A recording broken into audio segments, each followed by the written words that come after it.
ओम नमो नारायण। ओम महादेवताभ्यो नमः। आज शिवरात्रि के दिव्य पर्व में मैं आपको यथाशक्ति में जो कुछ सिद्धों संतों महात्माओं के द्वारा मैंने जो कुछ जाना है शिव के बाबत में, शिव क्या है, चेतना क्या है, ब्रह्मांड क्या है, अस्तित्व क्या है, मैं यथाशक्ति आपको ये ज्ञान बता रहा हूँ। इसमें ऐसा है कि कश्मीर जो है वो शैव दर्शन, कश्मीर यानी शैव दर्शन का उद्गम स्थान, कश्मीर हिमालय शैव का उद्गम स्थान है। और भगवान शिव ने एक सूत्र की रचना की थी जिसे शिव सूत्र कहा जाता है।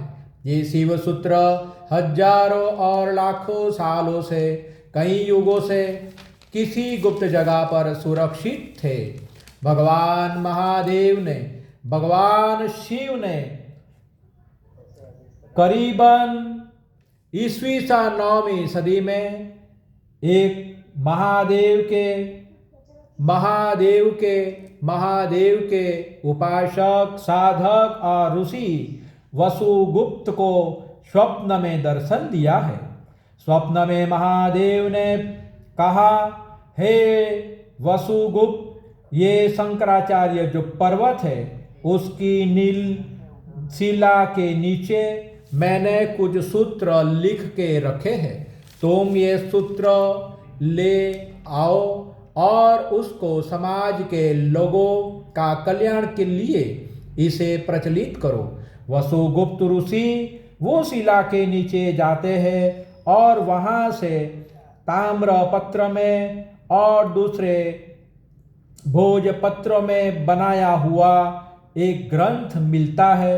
वो ग्रंथ वसुगुप्त ने उसे प्रकाशित किया साधु संतों महात्माओं ने, और उस ग्रंथ शैव दर्शन का आधार बना। शैव दर्शन की आधारशिला वो ग्रंथ बना है।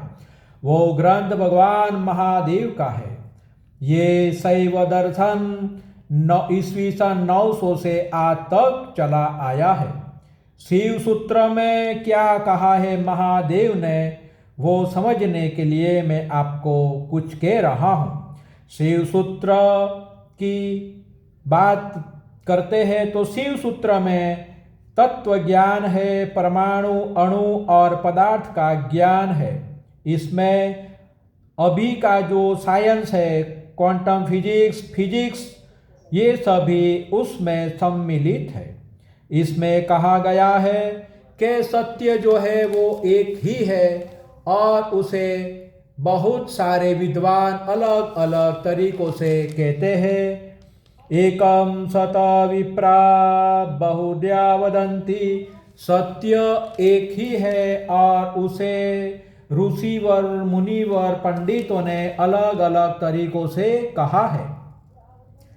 शिव सूत्र में कहा गया है चैतन्यमात्मा, यानी आत्मा कोई वस्तु नहीं बल्कि आत्मा एक परिशुद्ध प्योर चेतना है, प्योर कॉन्शियसनेस है। इसे आत्मा कहा गया है। चेतना शरीर और मन की उपज नहीं, मन और शरीर और इंद्रियों के परे की जो उपज है उसे चेतना कहा गया है। मन, शरीर और जगत चेतना में घटित होने वाली प्रक्रियाएं है, मगर ये मन नहीं, ये शरीर नहीं, ये जगत नहीं। चेतना मन, शरीर और जगत से परे है। शिव दर्शन में चेतना के कारण दर्शाए हैं।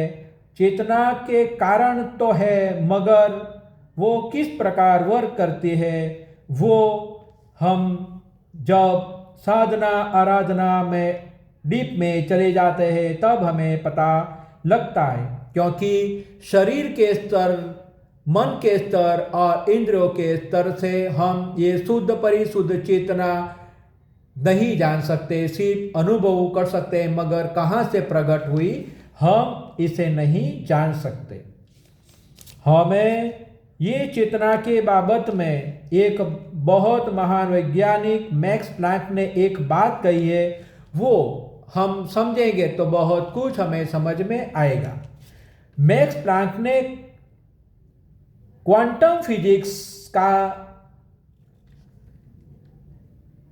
क्वांटम फिजिक्स में नोबेल प्राइज विन किया। क्वांटम फिजिक्स के पिता कहा जाते हैं। मैक्स प्लैंक ने क्या कहा? Consciousness is fundamental, matter is derivatives from consciousness. भौतिक विज्ञानी मैक्स प्लैंक ने कहा है कि चेतना जो है वो मूलभूत है। चेतना मूलभूत यानी शाश्वत है, सनातन है और सत्य है। वो पहले से ही चली आई है, तो चेतना मूलभूत है। और जितने भी ब्रह्मांड में पदार्थ है, वो सब पदार्थ ये मूलभूत जो आदि अनादि काल से चली आई चेतना है, उसके द्वारा ही सब पदार्थ जगत की रचना हुई है। यानी जगत का मूल कारण क्या है? तो उसका मूल कारण है चेतना।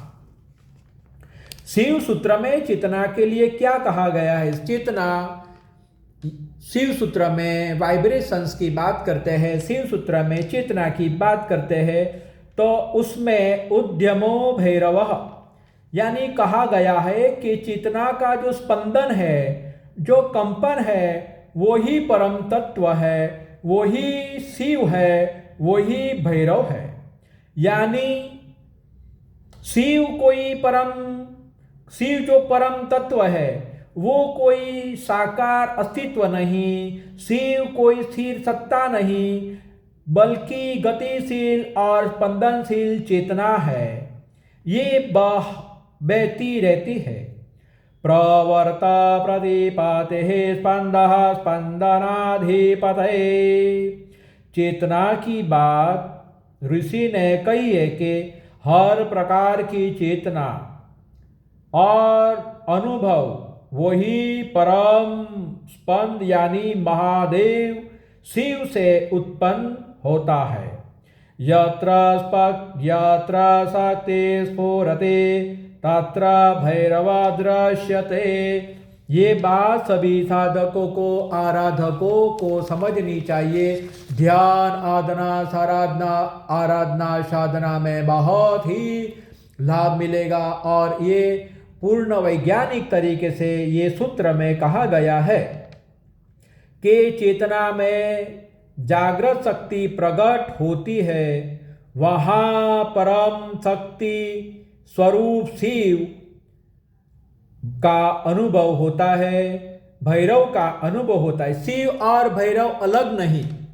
एक बात याद रखें, शिव और भैरव अलग है ही नहीं। चेतना में जब जागृत शक्ति प्रकट होती है, तब जाकर जो अनुभव होते हैं वही शिव, वही भैरव है। आगे ऐसा कहा गया है कि स्पंद शरीर संग्रहात् परे स्थितः। चेतना अपने शरीर की अनंत सीमाओं से परे है। शरीर के द्वारा आप दुख, दर्द आदि व्याधि उपाधि को अनुभव कर सकते हो, मगर ऐसी परम दिव्य चेतना को अनुभव नहीं कर सकते। ये जो दिव्यता है, दिव्य चेतना है, ये अपने शरीर की सीमाओं से बहुत दूर है, बहुत दूर है, बहुत दूर है। महान विज्ञानी, रिलेटिविटीज देने वाले अल्बर्ट आइंस्टाइन ने जो कहा है वो भी हमें समझना चाहिए। आइंस्टाइन ने कहा है, everything is energy and that is all there is to it. यानी सब कुछ एनर्जी ही है। Match the frequency of the reality you want and you cannot help but get that reality. It can be no other way. This is not philosophy, this is a physics. महान वैज्ञानिक Albert Einstein ने कहा है कि ये ब्रह्मांड जो भी दिख रहा है, जो भी है, और दूसरे नए नए ब्रह्मांड जो बन रहे हैं, वो सब मूलभूत वन टाइप्स ऑफ एनर्जी, एक ऊर्जा है, एक शक्ति है, और ये हमारी आपकी इच्छा के अनुरूप हम वास्तविकता, कंपन, इसकी आवृत्ति फ्रीक्वेंसी के साथ मैच करते हो तो हम वो रियलिटी को हम देख सकते हैं। हम भी ये ब्रह्मांड की एनर्जी के ही एक रूप है, स्वरूप है। हमसे न पत्थर भिन्न है, हमसे न जल भिन्न है, हमसे न वृक्ष भिन्न है, न पर्वत भिन्न है, हमसे कुछ भी भिन्न नहीं। We are all connected, we are connect with all substance, we are connected with earth, we are connected with water, flame, sky, ether, because we are all one things of the nature। आप आपकी frequency को समझ जाओगे तो ब्रह्मांड की जो frequency है, परम चेतना, उसको भी आप समझ जाओगे। आइंस्टाइन ने कहा आपकी फ्रीक्वेंसी को ये नेचर की फ्रीक्वेंसी के साथ अगर आप मैच करते हो तो रियलिटीज आपको समझ में आ जाएगी।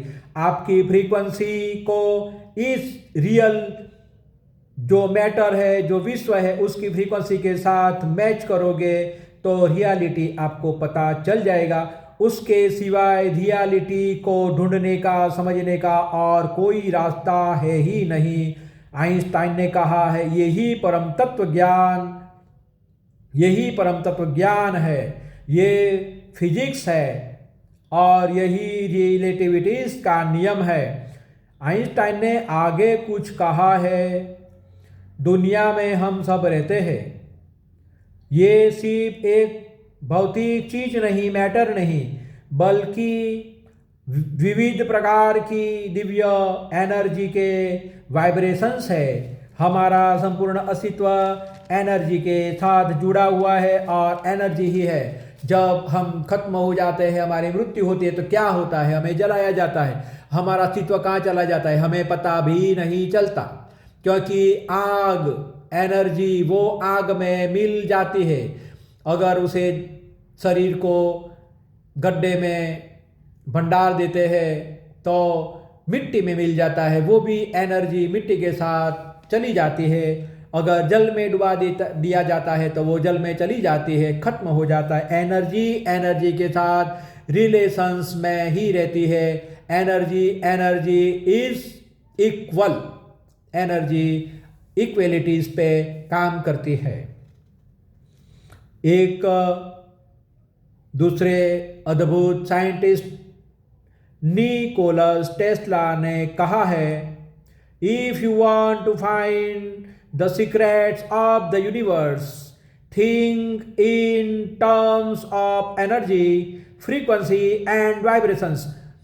महान वैज्ञानिक टेस्ला ने स्पष्ट कह दिया है, अगर आपकी इच्छा ब्रह्मांड के गुप्त रहस्यों को, मिस्ट्रीज को अगर ढूंढना है, उसको जानना है, समझना है, तो आपको एनर्जी और वाइब्रेशंस के विचार को समझना पड़ेगा।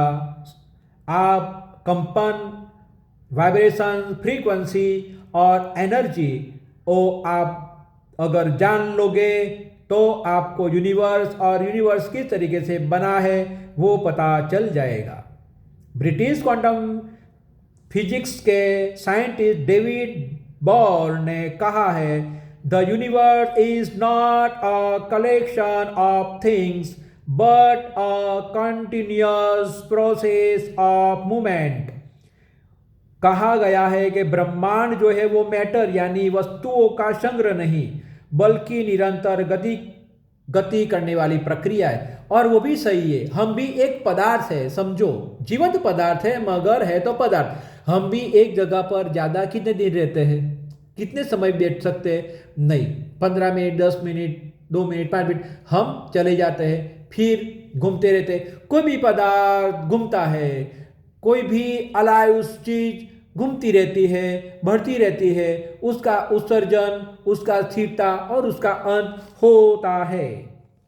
महादेव ने शिव सूत्र में यही कहा है कि हमें जो सत्य जानना है तो आप अपने भीतर जाइए और जो जानने वाला है वो आपके भीतर है।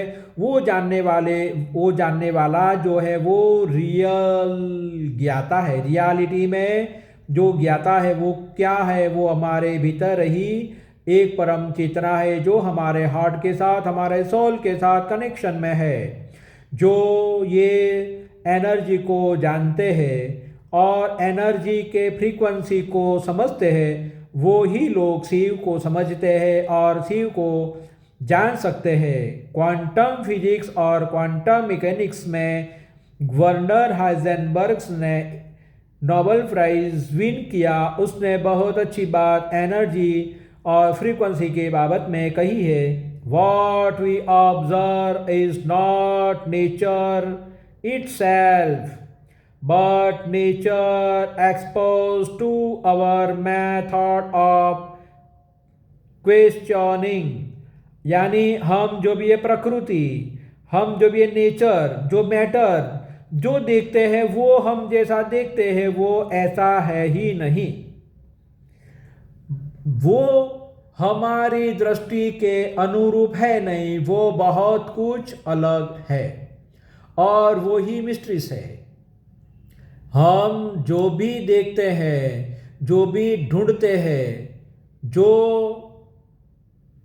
लाइट हमें चीज को ढूंढने में मदद करती है, जो वेव्स हम एक्सपीरियंस करते हैं, वो सभी एक पार्टिकल्स के ही स्वरूप में है। जब वो पार्टिकल्स को कोई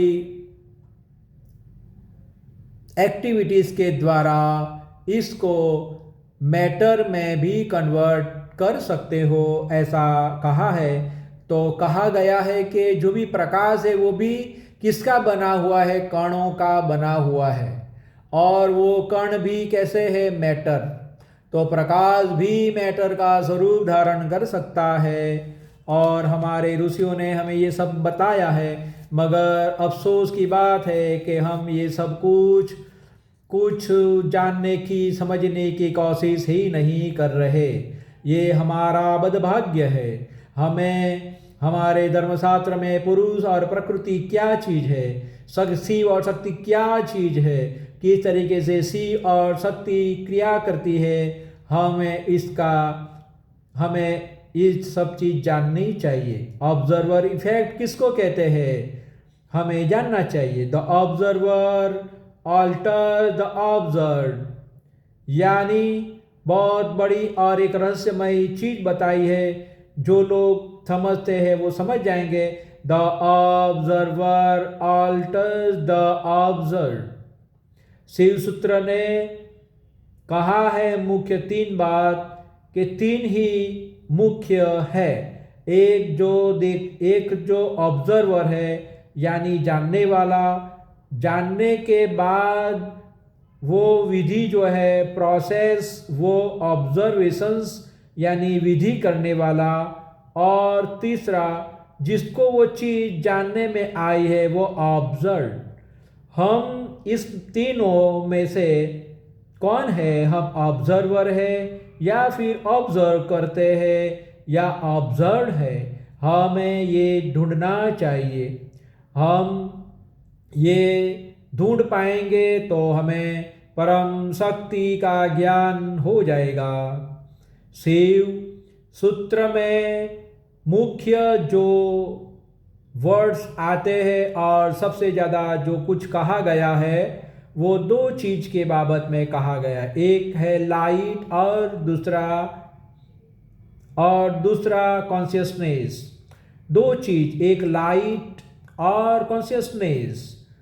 यानी जो लाइट है, जो चेतना है, वो कॉन्शियसनेस को जानती है और जो कॉन्शियसनेस है वो लाइट को जानता है। इसीलिए हम जब भी पूजा आराधना करते हैं तो ओम भो दीपादेव रूपत्वम यानी देव रूप साक्षी स्वरूप हम अग्नि देवता को प्रकट करते हैं। यहाँ ये संपूर्ण सत्य बता दिया है कि लाइट एंड कॉन्शियसनेस एक दूसरे के साथ कनेक्टेड में है। आप मैं सभी परमात्मा को मानते हैं और परमात्मा को लास्ट अगर सभी प्रकार के वाद विवादों में थक जाने के बाद में इंसान ही की बात कहता है कि okay, God is a light. सभी ये तो मानते हैं कि ईश्वर एक प्रकाश है। God as a light, God is a light, divine light. हमें कोई भी चीज को जानना है तो अवेयरनेस, अवेयरनेस एंड अवेयरनेस। हमें अवेयरनेस और अटेंशन के द्वारा ही हम सत्य को जान सकते हैं, रियलिटी को जान सकते हैं और हम मेडिटेट हो सकते हैं। और जब हम मेडिटेशन करते हैं और अच्छी तरह मेडिटेटेड हो जाते हैं तो रियलिटी क्या है हमें पता चलने में आ जाती है। शिव सूत्र बहुत ही कल्याणकारी है, मगर शिव सूत्र में पूरा का पूरा क्वांटम फिजिक्स छुपा हुआ है। तो इसके सूत्रों को समझने की कोशिश करना चाहिए। आप ये सूत्रों को समझोगे तो consciousness, energy, divine power, light, matter, ये सब क्या है आपको पता चल जाएगा। आपको पता चलना चाहिए क्योंकि हम हिंदुस्तान में हमारा जन्म हुआ है और हम सनातन धर्म में पले हैं। और हमें ये पता भी होना चाहिए कि हमारे ऋषियों ने अनंत युगों से जो ज्ञान के लिए अपने अस्तित्व को खत्म कर दिया, तो वो जो भी ज्ञान हमें मिला है, हमें वो ज्ञान के मार्ग पे आगे चलना चाहिए। ऋषि ने कहा है शिव सूत्र में कि कोई भी मैटर है वो without consciousness, without life, without any frequency नहीं। यानी कि हर एक मैटर में कॉन्शियसनेस है, हर एक मैटर में फ्रीक्वेंसी है और हर एक मैटर्स में वाइब्रेशंस है। और ये प्रतिक्षण मूवमेंट करती रहती है, मगर इसके मूवमेंट हमें पता नहीं चलता क्योंकि उसके मूवमेंट बहुत ही सूक्ष्म और माइक्रो सूक्ष्म होते हैं। दृश्यमान जगत के लिए और अदृश्य जगत के लिए योगी पुरुष क्या कहते हैं? योगी पुरुष ने जब ब्रह्मांड के परम सत्य को देखा है, तब उन लोगों ने, वो महान पुरुषों ने इतना ही कहा है, सच्चिदानंद, सभी जगह पर सिर्फ सच्चिदानंद, सच्चिदानंद शिवोहम, सच्चिदानंद, सच्चिदानंद शिवोहम। यानी जो भी कुछ है सब शिव शिव शिव ही है। और सभी कुछ में अगर कुछ है तो परम आनंद आनंद आनंद है। सच्चिदानंदो हम, सभी में आनंद आनंद और परम आनंद है। ओम नमो नारायण। आप सभी मित्रों को मेरे नमस्कार। शिव सूत्र के विषय में मैंने जो भी कुछ जाना है, मैंने पढ़ा है, मैंने वो आपके समक्ष रखा है। आप इसे सुने, आप इसे समझे और ये जो लाइट, मैटर, एलिमेंट्स, फ्रीक्वेंसी, ये क्या है, किस तरीके से मैटर और फ्रीक्वेंसी और लाइट वो कनेक्शन में है और किस तरीके से मैटर में से एनर्जी निकलती है और एनर्जी कब मैटर फॉर्म में डाइवर्ट होती है, मैंने आपको संक्षेप में बता दिया। ओम नमो नारायण, ओम नमो नारायण। आप ये जो मैंने आपको ज्ञान दिया, ये इसको आगे शेयर करना ना भूले और सब्सक्राइब भी करना। ओम नमो नारायण।